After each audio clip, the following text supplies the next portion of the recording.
Washing powder Nirma. So இந்த வாசகத்த கேட்டதுமே eighties, 90ஸ், early 2K கிட்ஸுக்கு நல்லாவே தெரியும். ஸோ வாஷிங் பவுடர் நிர்மா அந்த ஆட் தான் நம்மள்ல நெறைய பேருக்கு ஞாபகத்துக்கு வரும். ஸோ இந்த வீடியோல பல கோடி ரூபாய் சொத்துக்கு வாரிசான அந்த பெண் நிர்மா அப்படிங்கிற நிருபமாவ பத்தி தான் இந்த வீடியோல நான் உங்களுக்கு ஷேர் பண்ண போறேன். Washing powder Nirma. இந்த ஆட் வந்து ஒரு 10லிருந்து 20 செகண்ட் வருங்க. ஸோ இந்த சோப்புத்தூள் விளம்பரத்துல ஒரு சின்ன பொண்ணுடைய புகைப்படம் வரும். ஆக்சுவலா அந்த பொண்ணு யாரு? அந்த பொண்ணுக்கும் இந்த விளம்பரத்துக்கும் என்ன தொடர்பு?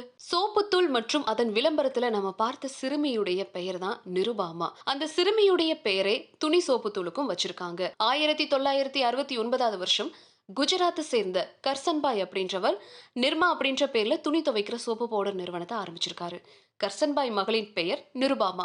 தன்னுடைய அன்பு மகளை நிர்மா அப்படின்னு செல்லமா அழைப்பாராம். சோ இந்த குட்டி பாப்பா ஸ்கூலுக்கு போயிட்டு வீடு திரும்பும் போது எதிர்பாராத விதமா ஒரு சாலை விபத்துல உயிரிழந்திருக்காங்க. அந்த டைம்ல கர்சன்பாய் சொந்தமா துணி சோப்பு தூள் நிறுவனத்தை தொடங்குற எண்ணத்துல இருந்திருக்காரு. அதுக்கப்புறமா தன் மகளுடைய நினைவா அந்த நிறுவனத்திற்கு நிர்மா அப்படின்னு பெயர் சூட்டியிருக்காங்க. சோ கெமிஸ்ட்ரி படிச்சவரான கர்சன்பாய் அரசு பணியில இருந்த போதிலும் சொந்தமா தொழில் தொடங்கணும் அப்படின்ற கனவை கொண்டிருந்திருக்காரு. 1960லிருந்து 70 காலகட்டத்துல இந்திய சந்தையில கிடைச்ச துணி சோப்பு தூள் விலை உயர்ந்ததா இருந்திருக்கு. வெகுஜன மக்களால அவ்வளவு காசு கொடுத்து அதை வாங்க முடியாம போயிருந்திருக்கு. சோ இதை உணர்ந்த கர்சன்பாய் குறைவான விலையில தரமான சோப்பு தூள் கண்டுபிடிச்சு மக்களிடையே கொண்டு போகணும்னு முடிவெடுத்திருக்காரு. 700 ரூபாய் கடன் வாங்கி வீட்டுக்கு பக்கத்திலேயே துணி சோப்பு தூள் தயாரிக்க ஆரம்பிச்சிருக்காரு. நிர்மா அப்படிங்கிற வாஷிங் பவுடருக்கு பெயர் சூட்டி 1 கிலோ துணி சோப்பு தூளையும் 3 ரூபாய்க்கு விற்க முயற்சி பண்ணிருக்காரு. ஆரம்பத்துல வியாபாரிகள் அதை வாங்க மறுத்திருக்காங்க.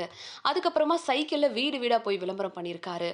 சோ நிர்மா சோப்பு தூளை மக்கள் அதிக அளவுல பயன்படுத்த ஆரம்பிச்சிருக்காங்க.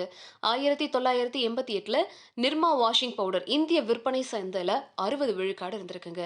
இந்த நிறுவனத்தை தொடங்கிய போது நிருபமாவின் புகைப்படம் துணி சோப்பு தூள் அந்த பாக்கெட்ல இருந்திருக்கு. அப்போல்லாம் யாரும் அந்த புகைப்படத்தை விளம்பரத்துல யூஸ் பண்ணவே இல்லையாம்.